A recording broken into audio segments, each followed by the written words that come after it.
olá, está no ar mais um Saber Direito Debate. Aqui no estúdio comigo, o advogado e professor de Direito Ambiental, Leandro Eustáquio. Ele ministrou ao longo da semana o curso de Direito Ambiental e falou na primeira aula sobre o Estatuto das Cidades, na segunda aula sobre Patrimônio Cultural, na aula 3 sobre Política Nacional dos Resíduos Sólidos, na aula 4 Política Nacional de Mobilidade Urbana e na última aula, aula 5, sobre o novo Código Florestal. Autor de vários livros que a gente conversa daqui a pouco sobre eles no segundo bloco, e exatamente sobre a sua última aula, novo Código Florestal, que eu gostaria de começar a nossa conversa, professor. Seja bem-vindo ao Saber Direito Debate. Muito obrigado, Carolina. Prazer todo meu. Muito obrigada. Bom, nós conversamos recentemente com um dos nossos professores convidados também sobre o novo Código Florestal e eu gostaria de saber a sua opinião.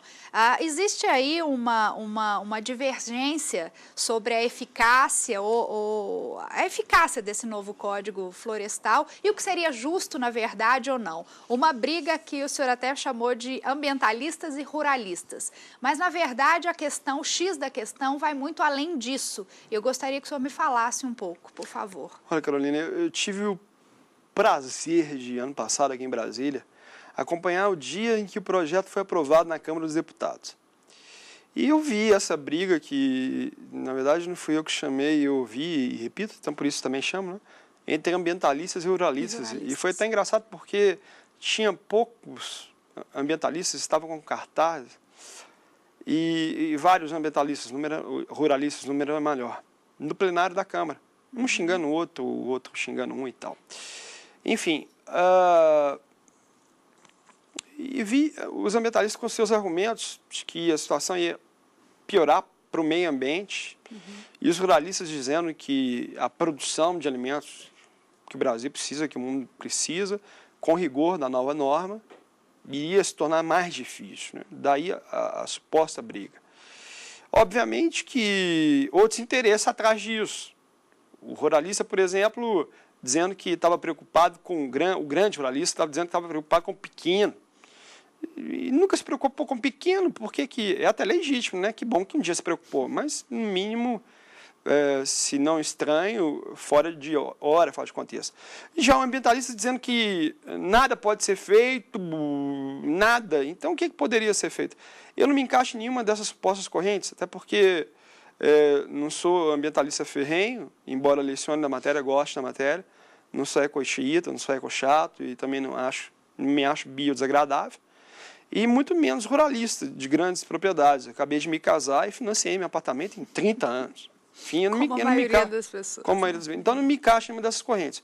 Agora, a grande verdade mesmo do novo código, que não é um texto ideal, que não é um texto completo, o texto está sendo construído, é o texto que a gente tem. E as pessoas parecem não se conscientizar disso. Querendo ou não, é o texto que a gente tem.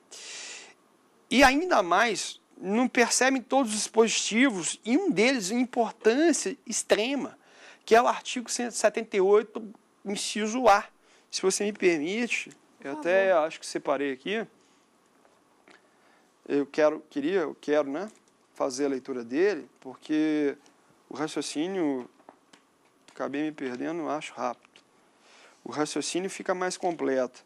É o artigo 78A da Lei 12.651, que é o Código Florestal. Esse artigo 78A, ele não vai falar de briga de ambientalistas e ruralistas, se é que existem, né? Mas reconheça a importância dessas duas classes. Em algum momento, óbvio. Olha o que ele diz.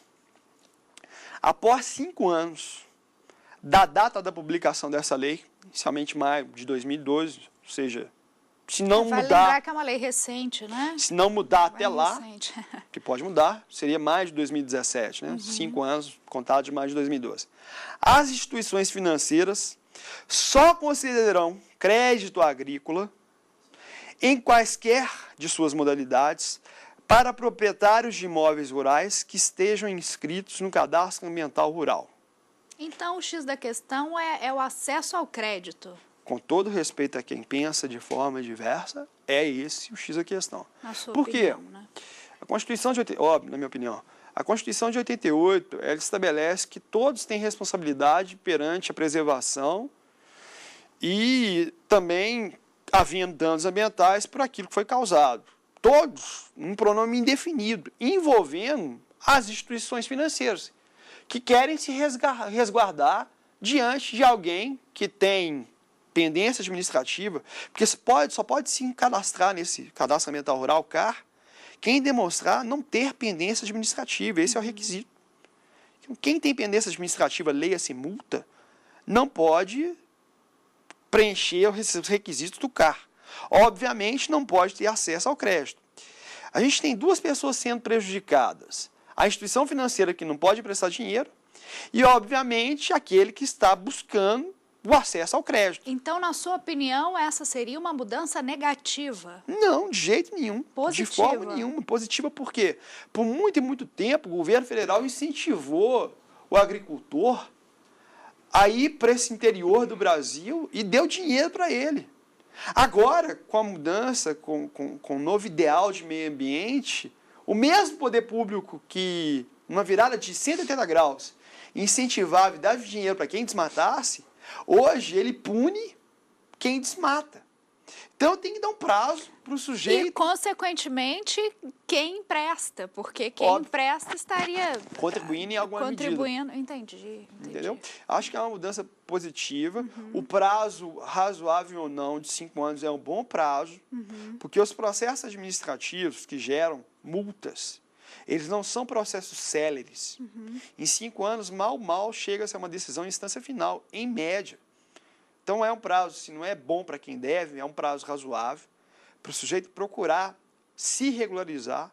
E aí sim, ele pode ter acesso a crédito agrícola perante a instituição financeira. Entendi. Obviamente que é um meio de se resguardar a responsabilidade por um dano que pode acontecer.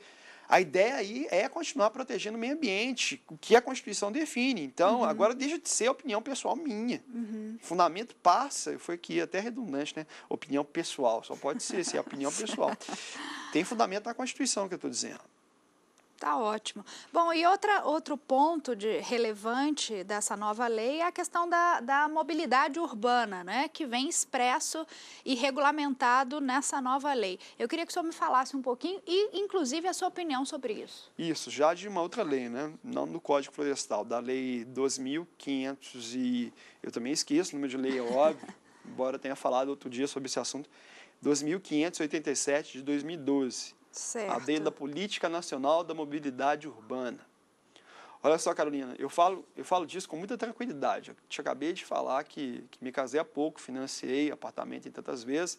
E aí nós decidimos, sabe muito bem que num casamento quem manda, né? A mulher. Eu, sim, senhora. É você, muito bem. Eu, sim, senhora. Fala da última palavra, vender, né? Da última palavra, melhor dizendo. Decidimos vender o meu carro. Ou seja, voltei há muito tempo, desde há muito tempo não andar, voltei a andar a pé e de ônibus. Então, são modos de transporte também. Não faz parte da nossa cultura. Sabe? Por várias razões, a nossa cultura é pelo veículo automotor. Só que chega uma hora, se é que ela já não chegou, que as cidades, não só de grande porte, isso não é privilégio de metrópole, vão parar. Exatamente pela preferência pelo veículo automotor, que muitas das vezes anda com só uma só pessoa. Então, isso é matemática pura. Então, o que a lei da Política Nacional de Mobilidade Urbana quer? Olha, precisamos priorizar na escolha, é uma escolha 1 milhão de renúncias, outros modos de transporte. E ela fala, de forma expressa, no artigo 7º dela, a seguinte escolha: transportes não motorizados antes dos motorizados. Transportes públicos coletivos antes dos transportes individuais. A prioridade tem que ser sempre para o coletivo, né? Isso, e para o transporte não motorizado. Dando como exemplo andar a pé e andar de bicicleta. Claro. Agora, isso incomoda, porque às vezes os produtores de veículos automotores vão se sentir prejudicados porque vão vender menos, o que não vai acontecer. A questão não é ter automóvel, a questão é só usar o automóvel, o problema é esse. Você pode ter o automóvel e conjugar o uso do automóvel com o uso da bicicleta, com o uso do metrô. São vários modais com o uso do ônibus. Professor, eu vou te pedir um minutinho para a gente continuar essa discussão que está boa. No próximo bloco eu volto já com o Saber Direito Debate.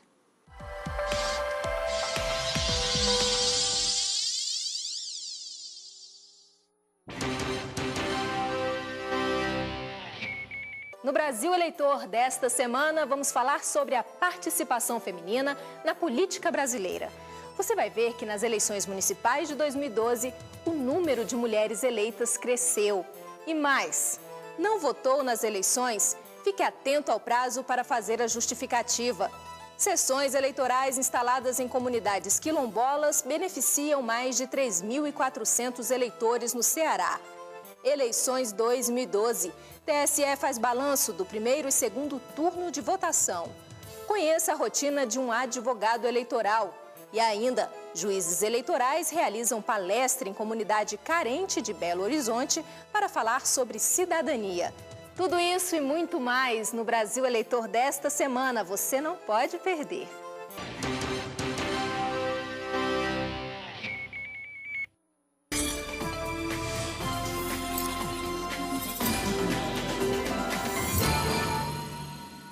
A experiência pioneira foi no município pequeno, Balsa Nova. Depois nós tivemos a experiência de Curitiba, da capital, né? Já previmos que faríamos a biometria em mais dois grandes municípios, né? Que é Londrina e Maringá, que abrangem Londrina, o município de Itamarana, e de Maringá, Paissandu, Ivatuba e Doutor Camargo. Procuraremos implantar gradativamente todo o Estado, porque nós temos a dificuldade de que no ano eleitoral nós não podemos fazer. O que é a finalidade da justiça eleitoral? É a segurança do voto. Segurança do voto qual é? É que o eleitor que está apto a votar no município seja aquele eleitor que efetivamente reside, é domiciliado no município.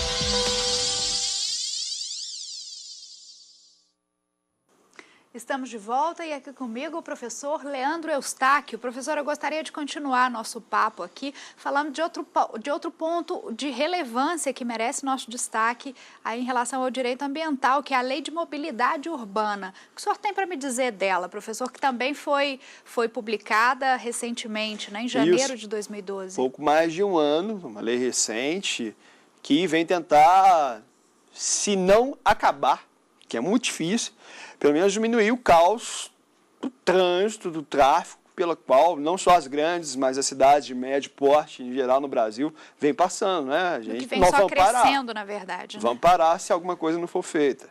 Enfim, ela vem estabelecer algumas prioridades, entre elas o transporte não motorizado, primeiro do que o transporte motorizado, o transporte público coletivo antes do transporte público individual, estabelecer uma série de obrigações para o Estado, para o DF, para a União, para os municípios, enfim.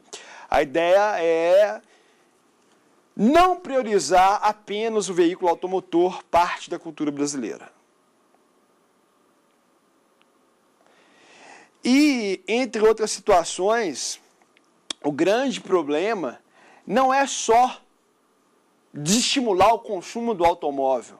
Antes, o contrário, o problema não é comprar carro, o problema é comprar carro e usar o carro o tempo inteiro, o dia inteiro, a semana inteira, e descartar os outros modais de transporte. Aqui no Brasil, a gente tem essa cultura pela aquisição do automóvel, em função de status, e uma série de outras situações. Agora, quando você viaja ao exterior, você consegue compreender que o transporte público pode dar certo, que é bom, então por que aqui seria diferente? E por que isso está diretamente ligado a questões ambientais, professor? É único e exclusivamente pelo CO2, que vai pela poluição, ou existe um contexto muito maior atrás disso? Gente, o conceito de meio ambiente, inicialmente, era o conceito de diz respeito a apenas recursos naturais, fauna, flora, como é o Código Florestal. não deixa de existir esse conceito, mas é um conceito que ao longo dos anos se ampliou.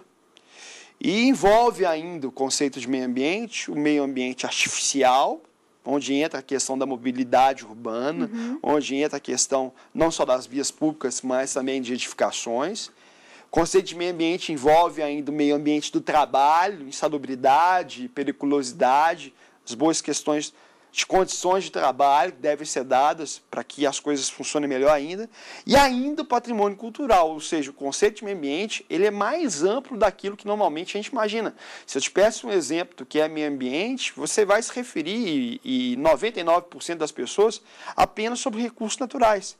Isso não é completo. Por isso, mobilidade urbana também é meio ambiente. Afinal de contas, bem como você citou, a questão de emissão de gás carbônico, de gás metânico, em função do uso excessivo de automóveis, ela impacta no meio ambiente natural. Então, se eu consigo, de alguma forma, regulamentar o meio ambiente, vou chamar de artificial, né, através de políticas melhores de mobilidade urbana, fatalmente o meio ambiente natural ele vai ser mais bem protegido, eu não tenho dúvida disso. E, na sua opinião, essa lei de mobilidade urbana, de fato, nos dá uma boa referência do que seria ideal mesmo? Claro, ela fala em acessibilidade e mobilidade a mais ampla possível. Ou seja, temos que utilizar outros meios de transporte que não apenas o transporte automotor.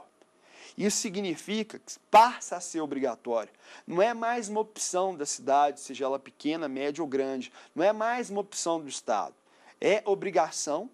E, claro, principalmente estados e municípios não apresentem os seus planos, eles não vão poder obter recursos financeiros extremamente importantes, porque a gente sabe que boa parte dos municípios é o chamado primo pobre da federação, não tem recurso para isso. Não adianta eu estabelecer uma obrigação para o município se ele não tem dinheiro.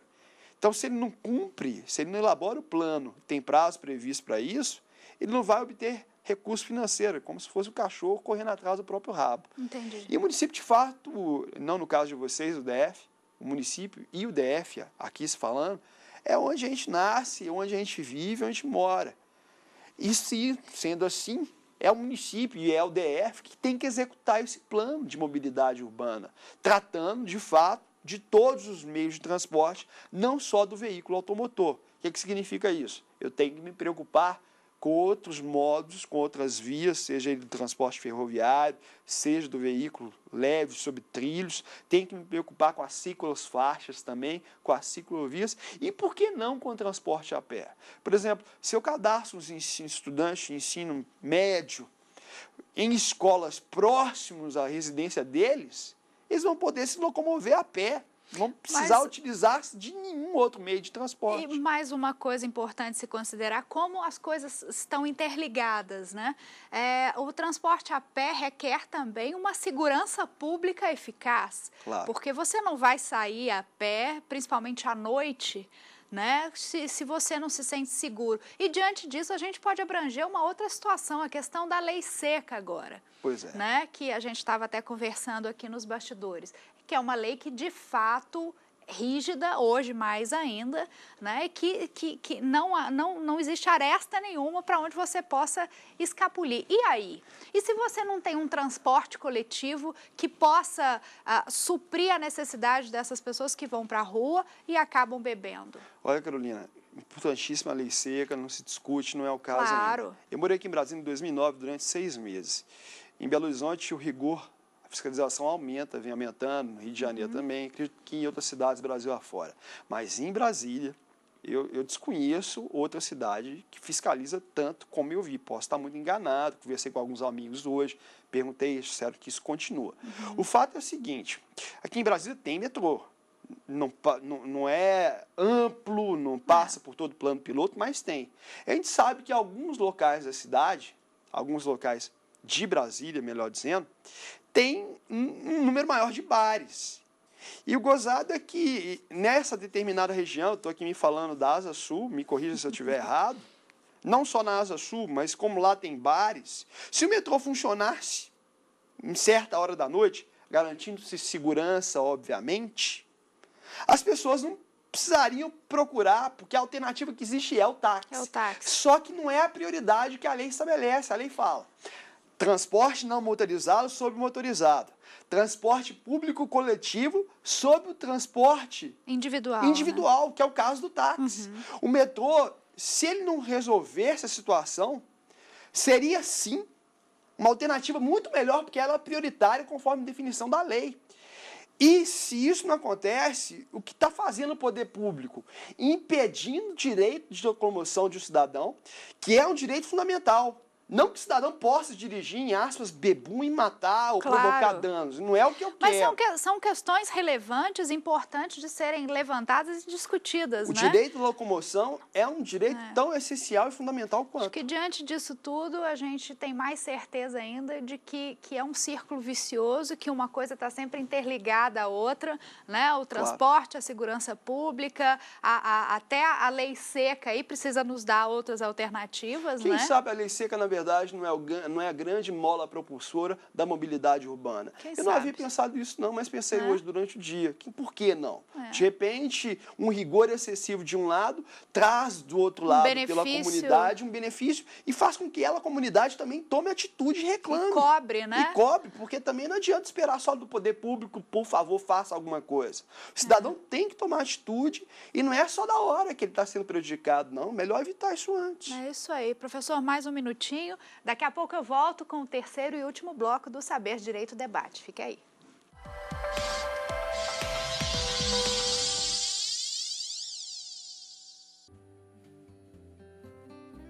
Nesta semana, o Iluminuras traz o poeta e ficcionista Marco Polo Haeckel, que conta como divulga e vende de maneira original seus livros.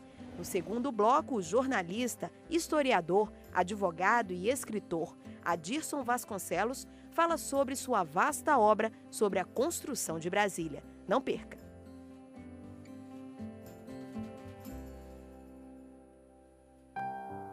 No teatro, eu posso viver vários personagens, ser pessoas diferentes, mas as minhas digitais nunca mudam. Por isso, na hora de votar, ninguém pode se passar por mim. O recadastramento biométrico começou em várias cidades do país. É a Justiça Eleitoral tornando as eleições ainda mais seguras. Verifique se na sua cidade está acontecendo a biometria. Informe-se no site tse.jus.br. TSE, Justiça Eleitoral.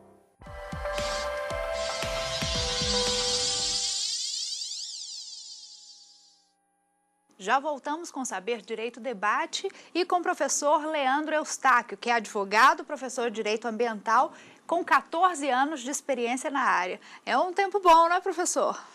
Poxa, ao mesmo tempo me faz lembrar que eu já não sou tão novinho assim. É um tempo bom para... Não por isso, mas principalmente por o senhor ter visto aí a evolução do direito ambiental, né? É um tempo bom para a gente adquirir conhecimento, sobretudo sabedoria, para tratar do assunto e, enquanto professor, tentar transmitir o máximo de informação possível, enquanto advogado, poder defender da melhor forma os interesses dos meus clientes. É um tempo bom, sim. Ao longo desse tempo aí, o que mais te chamou a atenção na mudança da legislação e da própria consciência das pessoas em cima desse tema do direito ambiental, do meio ambiente de forma geral, né? Olha, que há um tempo recente não era nem falado. Exato, Carolina. E o direito ambiental, de fato, como você disse, ainda é um ramo do direito recente, não tem 30 anos. As leis existem em bom número, que falta no Brasil ainda, isso não é privilégio do direito ambiental, é uma melhor fiscalização, e isso em alguns estados da federação, respondendo talvez a segunda pergunta, vem melhorando, não em todos, precisa melhorar bastante a estruturação dos órgãos ambientais em todos os níveis, seja do Executivo, seja do Ministério Público, e elogiável o trabalho do Ministério Público, que é de fato quem faz mal, às vezes alguns errando, mas em proporção é o que mais faz, que mais ajuiza ações, que mais tutela o meio ambiente, que mais vem se especializando. Alguns juízes também especializam na situação. Existem algumas varas ambientais no estado do Amazonas, varas especializadas na questão ambiental, que faz com que o magistrado tenha que cuidar mais daquele ramo do direito em específico. Por outro lado, a consciência do cidadão, ela anda um pouco ainda que a parte tartaruga. A gente continua com o pensamento de que o Brasil é o país do futuro e que meio ambiente é uma coisa que a gente tem que salvar. Você acredita que essa maturidade ainda vai demorar um bom tempo para ser, de fato, formada? Demora assim um pouco mais. Precisamos aprender mais pela dor. Infelizmente, você aprende de diversas formas, né? Pelo amor, pela dor. Acho que pela dor talvez seja ainda é mais necessário. Não que pelo amor, pelo gosto, pela questão, e não que não existam pessoas que já estejam muito além de mim, inclusive, tratando da situação, como próprios promotores e procuradores da República.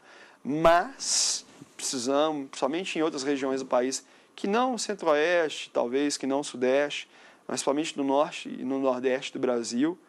É uma pena, onde no norte do Brasil, onde fica a Amazônia, a consciência ambiental está aquém de muitas cidades, muitos estados do sudeste do Brasil. E aí os órgãos ambientais precisam estar mais presentes. Eu falo como um todo, sem criticar A ou B, eu estou falando do órgão como um todo, e é a minha opinião. Obviamente que, enquanto advogado, o que eu venho fazendo enquanto professor? Cidades onde eu advogo, onde eu tenho cliente, estou falando aqui do norte do Brasil, ano passado, todas que eu fui, eu fiz questão de me oferecer, fazendo palestras em específico sobre o Código Florestal. Não cobro nada, bato na porta, ligo, falo, olha, estou aqui, venho aqui por outra razão, para olhar a questão do cliente tal, vou ficar aqui 2, 3 dias, tem noite A, B ou C. Podemos, assim, muita gente assusta, né, porque você está se oferecendo, parece que é uma coisa sem credibilidade. Mas é a minha forma, que não adianta eu ficar falando que o outro não faz, e se eu também não faço. Se a gente não faz, exato, né? eu que a acho gente que é por aí. descubra a nossa maneira, pequena que seja, mas de ajudar, né? Claro. Professor, tem 2 livros, 2 dos seus livros aqui, eu queria que o senhor me falasse um pouquinho sobre eles. Está aqui Direito Ambiental. Esse livro, especialmente, abrange o quê? Os princípios básicos do direito ambiental? Os 2 livros de direito ambiental que eu tenho são para concursos públicos. Esse aí é o primeiro filho. Escrevi em 2007. É gozado quando você está escrevendo um livro, você acha que nunca vai ficar bom. E um amigo meu disse, olha, escreve, na hora que você vai ter que decidir publicar, para receber críticas. E daí vieram outros de outra matéria, que é Direito Financeiro, que eu não pude trazer, não tive a oportunidade. E por último esse que é voltado para concurso de juiz federal. De magistratura federal. Qual é o diferencial dele? Como é que eu escrevo? O edital é totalmente... Quer dizer... Nós temos 5 regiões da Justiça Federal, né? Obviamente que os editais tendem no direito ambiental e em outras matérias se unificar, mas ainda assim tem peculiaridades. Em Minas Gerais, tende-se a cobrar o direito minerário ambiental, pela tradição de mineração no estado de Minas. Na Amazônia, tenta-se cobrar questões sobre biodiversidade. Então, é edital que me norteia para escrever o livro. O conteúdo dele é baseado no edital. Não só o edital, as questões das provas anteriores é que me balizam. Ótimo. Eu estou escrevendo um próximo livro, que não vai ser para concurso, o tema é licenciamento ambiental, estou aqui adiantando em primeira mão. E, de fato... Quando estiver pronto, traga para a gente ver. Claro, vai ser um prazer. E esse, sim, está sendo uma aventura, porque é um assunto extremamente delicado, o licenciamento ambiental. Tem ótimos livros já sobre esse assunto, inclusive de amigos meus, que eu tive o cuidado de pedir permissão, por favor, porque é um livro muito bom. Estou falando de um advogado de Campina Grande, da Paraíba, que é o Dr. Talder Farias, e ele, na humildade que tem, falou, não tem problema nenhum não, quanto mais melhor. Ótimo. E para a gente encerrar o nosso programa, então, o senhor nos trouxe 2 doutrinas que também servem para pessoas que estão prestando concurso e para estudantes de forma geral. 2 sobre temas de nossas aulas gravadas essa semana. Ótimo. E sobre o que nós falamos aqui, comentários à Lei de Mobilidade Urbana. De um advogado de Belo Horizonte, também formado na PUC, um livro muito bom. A primeira parte dele é principiológica, depois ele faz os comentários artigos por artigos da lei. E é um dos poucos livros ainda que tratam desse assunto. Ele talvez receba algumas críticas, mas, por outro lado, pela ousadia, por ser um dos primeiros, merece todos os parabéns. Ótimo. Já esse aí... Comentários ao novo Código Florestal. Embora novo Código Florestal é um dos papas do direito ambiental brasileiro, meu amigo, procurador da República de antes de 88 e advogado, por isso, porque podia. Paulo Gilberto Antunes, radicado no Rio de Janeiro e que muitas vezes traz posições polêmicas, mas é ousado porque nem sempre ele vai com aquilo que diz a maioria. Muito bons os 2 livros, vale a pena a leitura.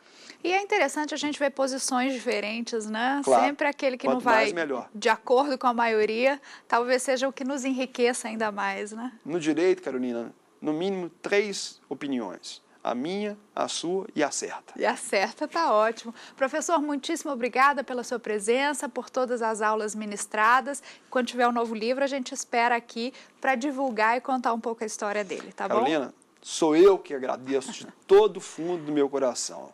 A você, aos funcionários da TV Justiça, de A a Z, que foi muito bem recebido. Estou bastante feliz e muito obrigado mesmo. Que bom. Espero que você também tenha gostado e aproveitado. A gente se vê na próxima semana com mais Saber Direito Debate. Tchau. Tem dúvidas sobre o assunto? Então mande um e-mail para nós, saberdireito@stf.jus.br. E você também pode estudar pela internet. É só acessar o www.tvjustiça.jus.br.